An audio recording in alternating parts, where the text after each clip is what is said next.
नमस्कार and welcome you all to Study IQ. मैं हूं Prashant Dhawan. Now recently Russia ने ओपनली इजराइल को कहा है कि आपने इंटरनेशनल लॉ तोड़ दिया है लेबनान की कैपिटल पे एक स्ट्राइक करके। यहां पे आप देख पाओगे इमेजेस, अभी आपको एक वीडियो भी दिखाऊंगा।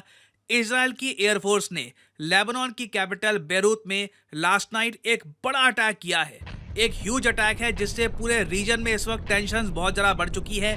पॉसिबिलिटी है कि ईरान समेत कई कंट्रीज अब इन्वॉल्व हो सकते हैं एक लार्जर कॉन्फ्लिक्ट में। अगेन मैं यहाँ पर रिपीट करूंगा, ये एक डेंजरस एस्केलेशन है। यूएस ने कई बार इजराइल को ये कहा था कि लेबनान पर बॉम्बिंग मत कर देना, स्पेशली लेबनान का जो कैपिटल है वहां पर बॉम्ब मत कर देना, बट इजराइल की एयरफोर्स ने किसी की नहीं सुनी।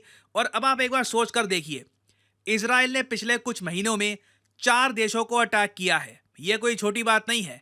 इजराइल ने सबसे पहले ऑफ कोर्स अटैक किया फिलिस्तीन को, गाजा फिलिस्तीन का पार्ट है। इजराइल ने सीरिया को अटैक किया।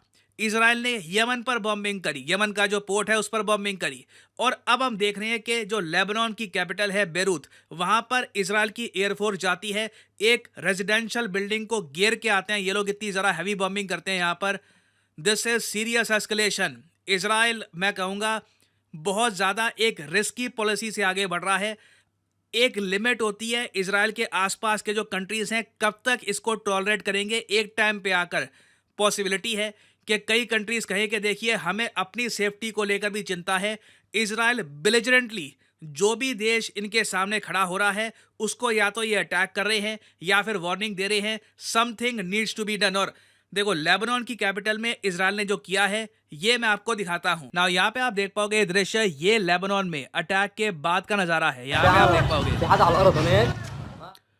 एक रिहायशी बिल्डिंग थी ऊपर, इसको इजराइल ने टारगेट किया है। यहाँ पे ये जो पूरी बिल्डिंग है ये गिरा दी गई है। और ये आप देख पाओगे यहाँ पर ये है इजराइल के अटैक का इम्पैक्ट। नाउ इजराइल ने ये सब क्यों किया? इसके रिस्पांस में इजराइल की सरकार ने एक अलग से 50 सेकंड की वीडियो रिलीज करी है जहां पर इन लोगों ने क्लेम किया है कि आईडीएफ ने हिजबुल्लाह का जो एक मेन ऑफिस है जहां पर हिजबुल्लाह का सेकंड रैंक ऑफिशियल था उसे मार गिराया है इस अटैक में। और यहाँ देख सकते हैं आप इजराइल की सरकार का जो मेन ऑफिशियल ट्विटर पेज है, इस पे ये कह रहे हैं कि फौज शुकर वो आदमी है हिजबुल्लाह का जिसने इजराइल के हिसाब से और यूएस के हिसाब से करीब 250 यूएस मरीन्स को मारा था इन लेबनान। जी हाँ, 250 के आसपास। ये 1983 की बात है। और अभी हाल ही में जो इजराइल पे अटैक हुआ था मजद शाम्स में, जहां पर 12 बच्चों की मौत हुई थी, एक फुटबॉल फील्ड पे जो अटैक हुआ था उसके पीछे भी बताया जा रहा है कि फौज शुक्र था। तो इजराइल यहां पर यह कह रहा है कि in targeted strikes in Lebanon इन्होंने एलिमिनेट किया है the man behind Majdal Shams. Shukil was a senior military commander in Hezbollah and the head of the strategic unit, and in the past 30 years, he has been responsible for masterminding, planning, and executing every Hezbollah attack. He has a $5 million bounty issued by the U.S. ये बात सही है, इस आदमी पर $5 million का इनाम था बाय यूएस। इजराइल मिलिट्री पता नहीं उसको क्लेम करेगी या नहीं क्लेम करेगी, बट यूएस में काफ़ी लोग खुश हैं कि फौज शुक्र मर चुका है क्योंकि यूएस के भी रिडार में था ये। बट ये देखने वाली बात है कि इजराइल ने रिएक्ट कितनी जल्दी किया है।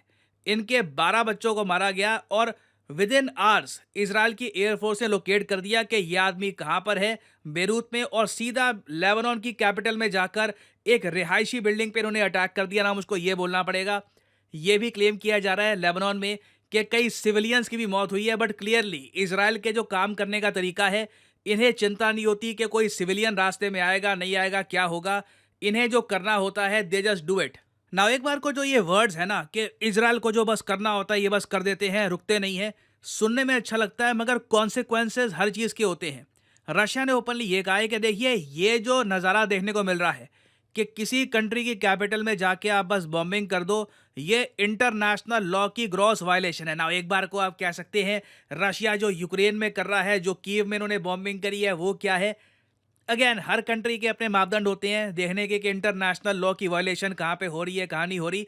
यूएस भी काफ़ी बार इस तरीके से काम करता है, बट रशिया ने यहाँ पर ओपनली कहा है कि ये एक ग्रॉस वायलेशन है ऑफ इंटरनेशनल लॉ। और याद रखिएगा, रशिया एक बहुत बड़ा सपोर्टर है हिजबुल्लाह का।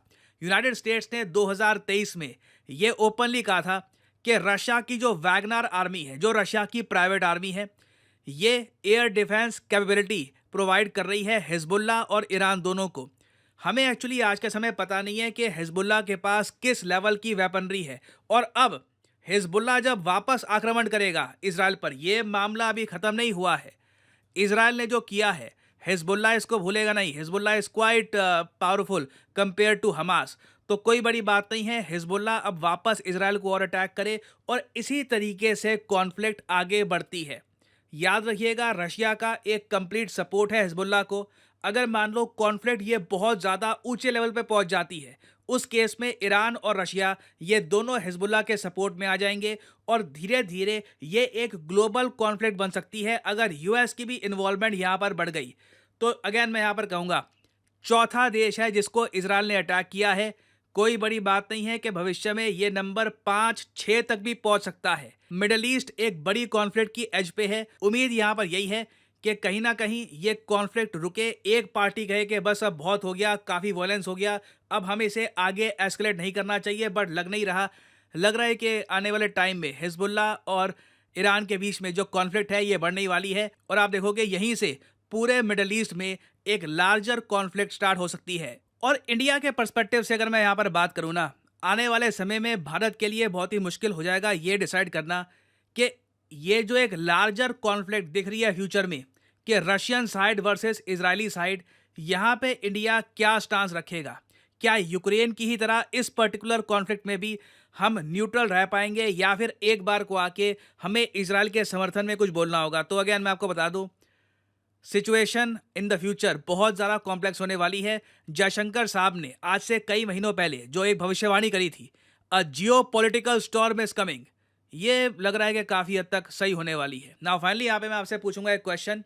देखिए, क्रिकेट का जो एशिया कप है 2025 एडिशन, T20 वर्जन जो है इसका, ये कौन सा देश होस्ट करेगा? ये हाल ही में काफ़ी न्यूज़ में है। The cricket Asia cup T20 edition कौन सा देश होस्ट करने वाला है? ये है यहाँ पे आपकी ऑप्शंस, श्रीलंका, पाकिस्तान, इंडिया या फिर बांग्लादेश। याद रखिएगा, मैं क्रिकेट एशिया कप की बात कर रहा हूँ। तो सही आंसर करो कमेंट सेक्शन में। जो लोग सही आंसर करेंगे उनकी कमेंट को मैं हार्ट दे दूंगा ताकि बाकी लोग समझ पाएं कि सही आंसर क्या है। और फाइनली यहाँ पर मैं ये भी ऐड कर दूं कि आज है आखिरी दिन स्टडी IQ की मेगा सेल का, जिसके अंडर आप बहुत ज़्यादा डिस्काउंटेड रेट्स पर स्टडी IQ का प्रतिज्ञा बैच कर सकते हैं परचेज। याद रखिएगा, ये एक ऐसा बैच है जहां पर स्टडी IQ ओपनली कहता है प्रीलिम्स क्लियर होते ही सारा पैसा हम रिफंड कर देंगे। तो कमेंट सेक्शन में जाइए, यहाँ पे आपको मिलेगा ये लिंक, इस लिंक पर करो क्लिक और यहाँ पे आप परचेज कर सकते हैं स्टडी IQ का प्रतिज्ञा बैच। आप घर बैठ के या फिर कहीं भी at your comfort in a safe environment आप प्रिपेयर कर सकते हैं UPSC एग्जाम के लिए। बट जो प्राइस यहाँ पर लिखा है पे करने की जरूरत नहीं है। सिंपली यहाँ पर कोड डालिए PD10 और प्राइसेस अपने आप गिरना स्टार्ट हो जाएंगे। सो यूज द कोड PD10 और याद रखिएगा, इस कोर्स में आपको मिलती है live classes, 1-to-1 mentorship, answer writing program, books delivered to your address और प्रीलिम्स टेस्ट सीरीज भी। You will not find a course like this anywhere, जहाँ पे प्रीलिम्स, मेंस और इंटरव्यू तीनों स्टेजेस में स्टडी IQ आपके साथ है। स्टडी IQ आपको ओपनली ये भी कहता है कि प्रीलिम्स क्लियर करके आपके सामने ऑप्शन है, आप अगर चाहें तो आप दिल्ली आ सकते हैं। स्टडी IQ के साथ आप कर सकते हैं प्रिपेयर। यहाँ पे आपके रहने का खर्चा उठाएगा स्टडी IQ और हम मिलकर कोशिश करेंगे कि आप अपनी ड्रीम जॉब तक पहुंच पाए। सो इसी नोट के साथ यह है वीडियो का अंत। Thank you for listening and as I always say, may the gods watch over you.